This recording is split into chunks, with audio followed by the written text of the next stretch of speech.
تجوید کا موضوع کیا ہے، اس کا سبجیکٹ ہے الف سے لے کر تمام حروف یا تک جو حروف ہیں 29 حروف، انہی کو ہم یہاں پہ پڑھتے ہیں کیونکہ قرآن کریم میں یہی 29 حروف آتے ہیں۔ پھر میں نے بولا اس کی غرض و غایت کیا ہے، تو وہ یہ ہے کہ اس کو ہم عربی لب و لہجے میں پڑھیں گے اور غلط ادائیگی سے ہم بچیں گے۔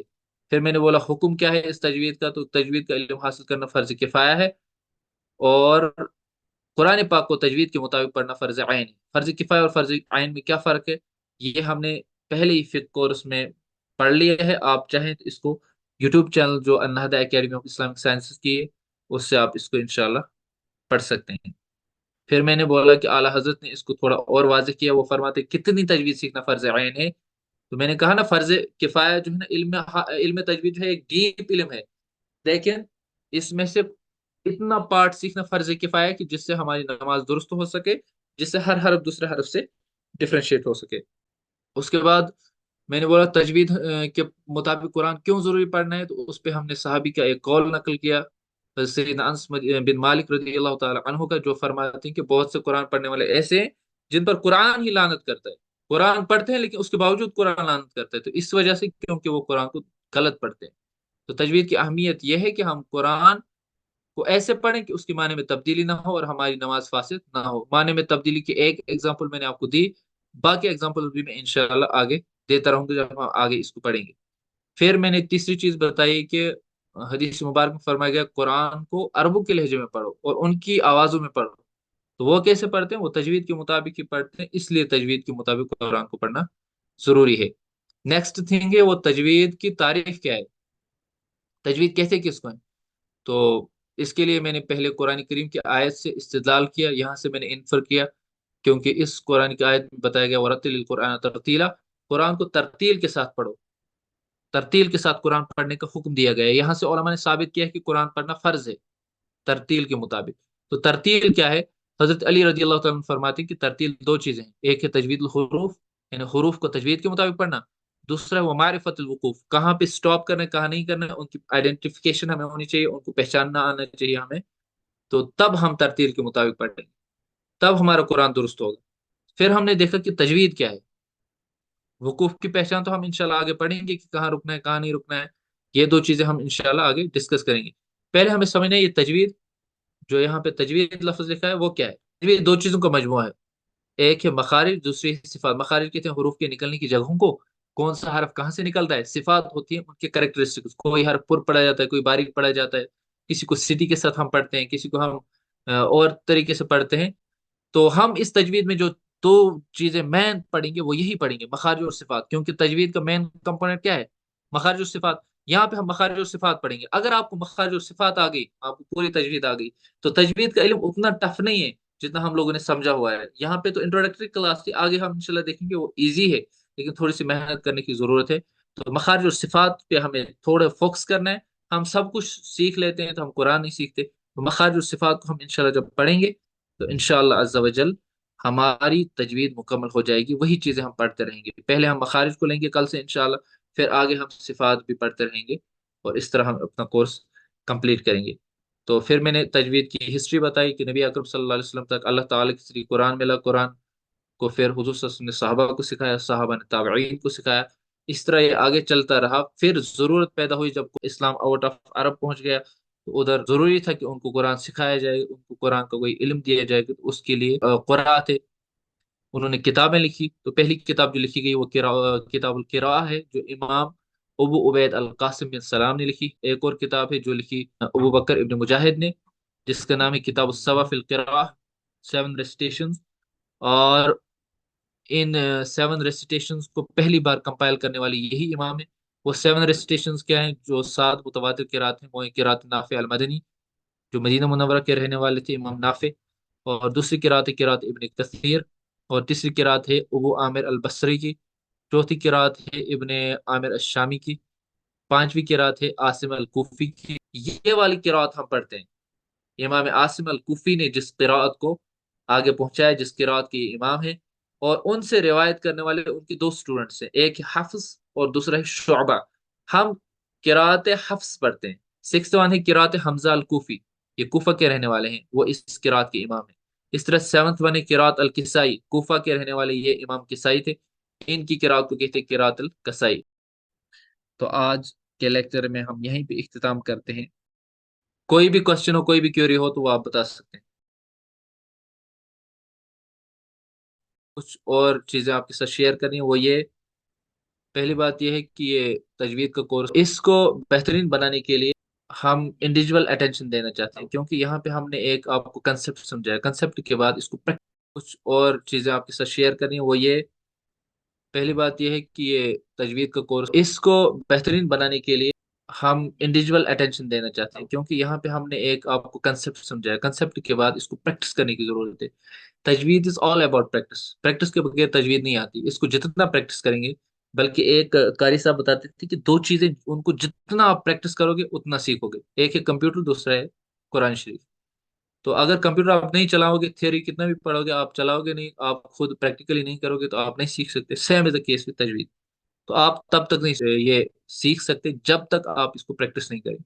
تو پریکٹس کرنے کے لیے جو جن جن اسٹوڈنٹ نے فی بھرا ہے ان کے لیے ہم نے یہ ایک اچھی اپرچونیٹی رکھی ہے. ان کو ہم انشاءاللہ انڈیویجول اٹینشن کے لیے ایک ٹیچر اسائن کریں گے. وہ ٹیچر ان کا سبق سنیں گے بھی، ان کو امپرومنٹ بھی کرنے کو کہیں گے، ان کی باقی چیزیں بھی، ان کی کیوریز کو بھی انشاءاللہ حل کریں گے. دوسری چیز ان کو ہم یہ دیں گے کہ ہر لیکچر کے بعد ہم ان کے ساتھ DPP، daily practice problem share کریں گے، جس میں جو چیزیں ہم نے آج ڈسکس کی ان کے کچھ کوشچنز بنائے ہیں، جس سے وہ کنسپٹ ان کو اچھی طریقے سے انشاءاللہ اسٹرانگ ہو جائے گا. پھر انشاءاللہ وہ نہیں بھولیں گے.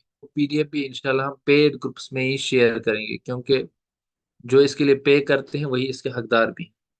البتہ یہ کلاس جو ہے انشاءاللہ یہ ہم یوٹیوب پہ اپلوڈ کریں گے، اور آلریڈی بھی ایک کورس وہاں پہ ہے اپلوڈڈ، وہ بھی آپ دیکھ سکتے ہیں. باقی اس کا ڈیوریشن کیا ہے وہ آپ پہلا لیکچر آپ دیکھ لیجئے، وہاں پہ سب کچھ بیان کیا گیا ہے. سلیبس کیا ہے، ڈیوریشن کیا ہے، کیسے کلاسز ہوں گی. ٹائم ٹیبل بھی شیئر کر دیا گیا ہے. اس میں ہم نے رکھا ہے کہ 3 دن ہم کلاسز لیں گے، پھر اس میں اس کے بعد پریکٹس سیشنز بھی ہوں گے. اس کے ساتھ ساتھ فک کورس کی بھی کلاس ہوگی، اور سیرہ کورس کی بھی انشاءاللہ کلاس ہوگی.